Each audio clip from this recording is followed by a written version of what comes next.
On va passer la parole à Pascal Roseau. On va entamer 3 communications qui sont au cours de la cataracte. Alors, la première, c'est cataracte et glaucome. Donc, je reprends un peu plus dans le détail de ce que j'ai évoqué tout à l'heure sur ces chirurgies mini-invasives. Pascal. Alors, je précise que Pascal Roseau est un grand chirurgien du segment antérieur de la cataracte, un des meilleurs chirurgiens en France, probablement cataracte. Voilà. Et actuellement président de la Saphir. Il a pris la place de David Touboul. Et donc David Touboul. Alors la SFO comme la Saphir, vous le savez, sont connectés à l'Académie nationale de chirurgie.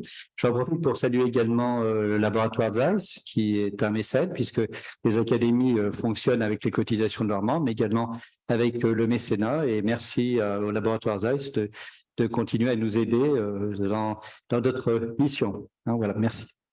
Pascal.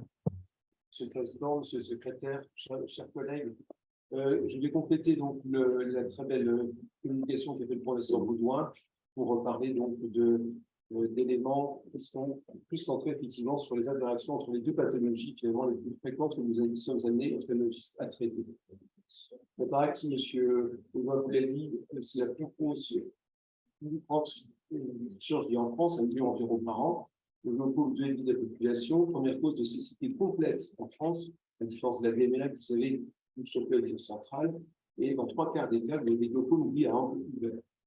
Cette association est fréquente, elle donne une double cause de réduction de qualité visuelle, qui est réversible pour la cataracte, puisqu'opératoire, et les dégâts sont irréversibles pour le glaucome, avec ses signes différentiels, par exemple, l'obésité, qui est le premier temps pour la cataracte, mais qui est très tardive, trop tardive, lorsqu'elle survient pour le glaucome.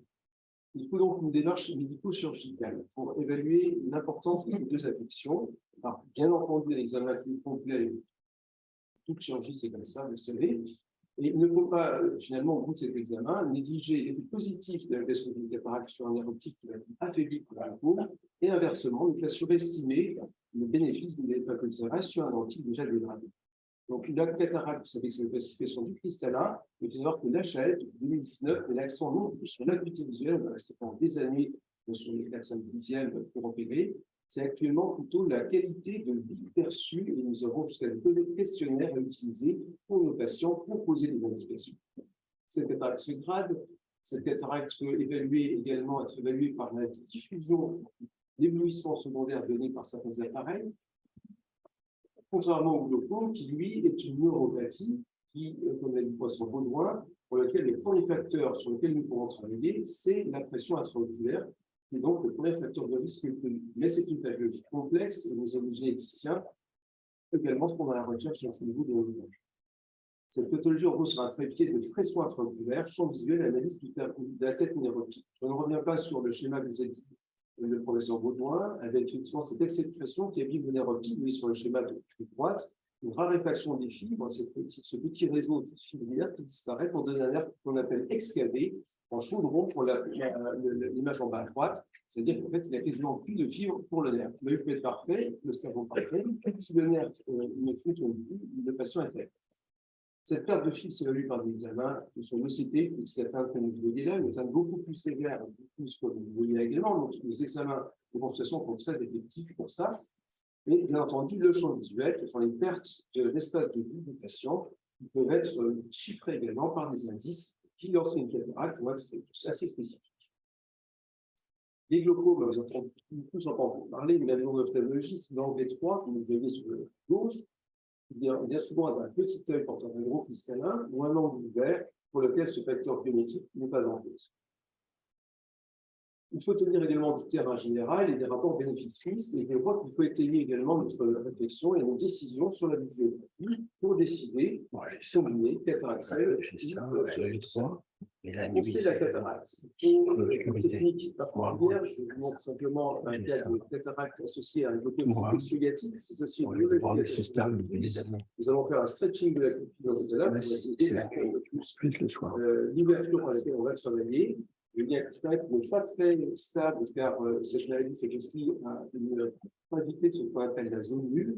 Nous extrayons ce cristallin à cause d'ultrasons des techniques de référence. Donc, les techniques de laser sont actuellement structure et nous allons placer enfin l'implant en intraséculaire dans le cercle naturel du personnage que l'on aura guidé préalablement de son contenu. Alors, concernant les implants, bien entendu, pendant très longtemps, nous sommes restés aux implants dits monofocaux, c'est-à-dire les implants les plus simples pour traiter la cataracte des glaucomateux. Depuis peu, existent des implants qui apportent une petite profondeur de champ, des implants qui traitent les dépôts visuels associés comme l'astigmatisme et qui sont tout à fait utilisables pour ces premiers d'entre eux, ce qu'on appelle les monofocaux plus, et qui ne pénalisent pas la qualité visuelle. Ceux-ci sont un peu plus appuyés dans leur approche réfractive sur une vision un peu plus rapprochée et sont en évaluation pour le glaucome quand on atteste les publications sorties à l'ESCRS 2022 à Milan notamment. Quand on fait une cataracte et un glaucome, le consensus est devenu pour faire deux voies d'abord séparées. La cataracte par une voie cornéenne que vous avez vue sur ma vidéo et une chirurgie filtrante qui est légèrement décalée en supérieur. Et on y adjoint des antimétabolites dont la méthonicine qui est le plus efficace. Voici un cas, par exemple, très rapidement, c'est un glaucome d'Henniose. Voilà, c'est la fameuse stratégie qui a donné le professeur en gros avec cette technique de référence, incision concentrique, coagulation, et ensuite l'application de l'antimétabolite, la pratique d'un volet scléral, et ensuite on va perforer, on va faire une chirurgie perforante, et c'est là où est le danger, comme disait le professeur Benoît, car vous pouvez, en cas de mauvaise cicatrisation, donner des complications par l'hypotonie, le manque de tension oculaire, et d'ailleurs de complications délétères pour la vision par la suite, surtout qu'il s'agit de lieux dont le nerf optique est déjà relativement faible structurel. La deuxième type de chirurgie, le deuxième type qui est intéressant, qui était un progrès par rapport à la trabéculectomie, c'est de la spectomie profonde non perforante. Là, on ne va pas être totalement perforant, on va laisser une petite couche de trabeculum interne tout en finissant la suture pour limiter en fait le risque d'hypotonie. Et cette technique-là a été très en vogue dans les années 2005, 2010 exactement, et reste également, quand on fait des chirurgies filtrantes non pas par brin, une chirurgie de référence aiguë. L'INIX, alors il n'y a pas sur tout ce qui a été dit. Je vous en ai mis quelques photos. Vous avez vu le train de l'INIX comme l'Extent. Il y a également ce train que vous avez vu, qui est ce train qui consiste effectivement à mettre ce petit filament, en quelque sorte, qui va être perforant jusque dans l'espace sous-conjonctival opposé à l'incision. Alors, les choix sont multiples. Vous pouvez faire une chirurgie de la cataracte seule qui elle-même baisse la pression artérielle. Vous pouvez faire des chirurgies séquentielles et des chirurgies simultanées. On sait qu'après une simple cathodification, c'est une observation ancienne de tous les ophtalmologistes, que cette pression baisse. Cette baisse est d'autant plus durable qu'il y aura un glaucome à pression élevée ou un glaucome à angle étroit ou mixte.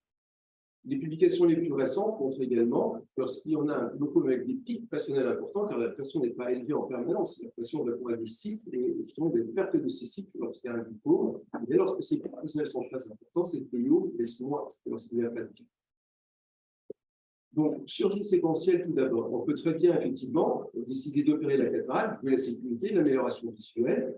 Et donc, selon le résultat obtenu, à terme, sur l'état général du patient également qui va vieillir 5 ans, 10 ans après, on pourra éventuellement traiter dans un deuxième temps. Et donc, on peut avoir, bien entendu, cet effet insuffisant de la phacoémulsification sur la pression, ce qui va inciter à opérer les endothéliomes. Inversement, lorsque vous faites une chirurgie de cataracte après une chirurgie de glaucome, on a un risque de perte d'efficacité par des fibroses post-inflammatoires de la bulle de filtration qui ont été démontrées depuis longtemps. Et donc, il y a un consensus pour éviter d'opérer la cataracte au cours des 2 premières années qui suivent une filtrance. Ce n'est pas vrai pour les tubes, alors je ne parle pas des micro-trains, des mix, et des tubes sont beaucoup utilisés outre-Atlantique. Le problème, effectivement, c'est que beaucoup de yeux opérés de trabéculectomie vont développer une cataracte secondairement. Donc, toujours avoir en arrière-pensée, pour le bénéfice de nos patients, de ne les opérer que le plus tard possible dans la durée. La chirurgie combinée, comparée à la cataracte seule, une étude de Cochrane, vous savez, qui prend l'ensemble des littératures les plus précises en comparatif, bien entendu, dans l'UASU, a montré qu'il y avait une différence d'environ 1,5, 1,6 mm de mercure. Mais ces études sont hétérogènes. Certaines concernent la trabéculectomie, d'autres le stade, donc ce que moi, c'était beaucoup moins puissant quand même, etc. On peut dire quand même que malgré tout, On sait que la comparaison par rapport au filtrant seul, et ça c'est le European Glaucoma Society qui nous l'a dit en 2020, c'est moins efficace que le filtrant seul. Mais les nouvelles évaluations, dont cette publication de 2021, nous montrent que maintenant, on commence à avoir des résultats comparables en pression sur les combinés ou sur les filtrants seul. De même, une chirurgie combinée va donner le même résultat pressionnel avec, sous réserve quand même, d'avoir un complément de médicaments un peu plus rapide dans le groupe phacotrabéculectomie concernant comparé au groupe glaucome. Enfin, les glaucomes dits par fermeture, donc je vous rappelle, un quart de ces glaucomes, et bien là, on voit que c'est vraiment été étudié. L'association cataracte et glaucome, phacotrabéculectomie, que je n'ai pas cité, est supérieure à l'effet de la trabéculectomie, qui elle-même est supérieure à la phacotrabéculectomie. Alors maintenant, venons-en donc au stent, cette combinaison de cataracte et de stent, on voit que les risques relatifs sont assez modestes pour contrôler cette pression. On réduit de 0,5 molécules du traitement antiglaucomateux les traitements, ce qui ne paraît pas énorme, mais certaines multiplications comme celle-ci à 7 ans, qui montrent une PIO de 4,87 mm de mercure, avec donc au total une itération nombreuse, mais relativement peu consistante à ce jour. Concernant le XEN, j'ai publié en quelques publications récentes également, l'étude de M. Baudouin vous a montré une efficacité comparable à celle du phacoxène par rapport à la stéréotomie. Au total, il n'y a quand même pas de preuve comparant la résultat séquentielle par rapport à la qualité pour guider notre choix. Les indications, bien entendu, lorsque deux affections sont proches, on les traite de façon simultanée. Il y a d'autres indications, des gens par exemple qui ne supportent pas les traitements, ça peut être une nécessité de désopérer de leur chirurgie. Et pour la phaco-stent, globalement, on sait que son effet est limité par le fait que la pression ne peut pas descendre sous le niveau de la pression des veines épisclérales. Et donc, ces études doivent être complétées par de nouvelles évaluations beaucoup plus précises. Donc, en pratique, on a vu que la chirurgie simple de cette cataracte faisait baisser plus la PIO lorsque l'angle était étroit, que cette pression était plus élevée sur un glaucome, et que les interventions combinées de filtrantes sont quand même plus efficaces et ont à l'évidence un rendement supérieur à le phaco associé au VIS. Toutefois, après chirurgie combinée, quelle qu'elle soit, le patient est désormais satisfait à double titre. D'une part, de son amélioration visuelle, vous avez noté les apports nouveaux que l'on pouvait utiliser chez lui, et son affranchi de la contrainte que il faut néanmoins rester vigilant, car on vit avec son diabète comme on dit le diabète, c'est-à-dire toute la vie, et le suivi reste nécessaire. Bon, merci.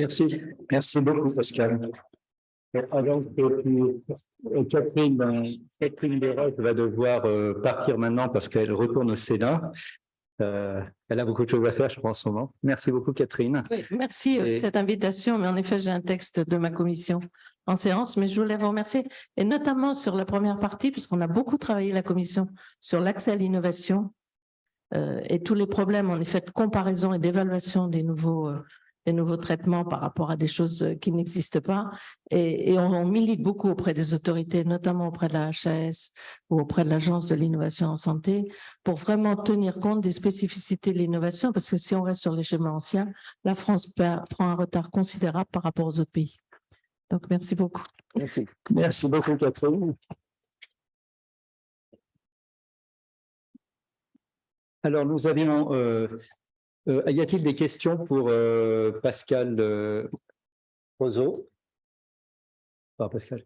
Alors, j'ai une question à poser quand même par rapport, quand on a un patient qui est suivi pour un glaucome et qui est bien équilibré et qui doit être opéré de la cataracte, à quel moment on décide de mettre un stent ou pas finalement, en plus? Je crois que l'un des critères, c'est la tolérance du traitement. Car bien souvent, c'est vrai que la patient sous trithérapie antiglaucomateuse, c'est quand même, ça peut être un calvaire au quotidien. Et nos patients qui ont une sécheresse oculaire, un spécialiste de la sécheresse oculaire, il lui avait dit contre le glaucome, la sécheresse l'intéresse beaucoup, et il a été là, notamment pionnier concernant la mise en place des traitements sans conservateurs qui sont vraiment toxiques pour la surface oculaire. Néanmoins, on a quand même des patients qui restent sensibles à ces médicaments. Et je pense qu'une des meilleures indications en ce qui me concerne, c'est justement le patient porteur de sécheresse qui peut dû traiter régulièrement. Merci beaucoup. Y a-t-il d'autres questions? Très bien. Alors,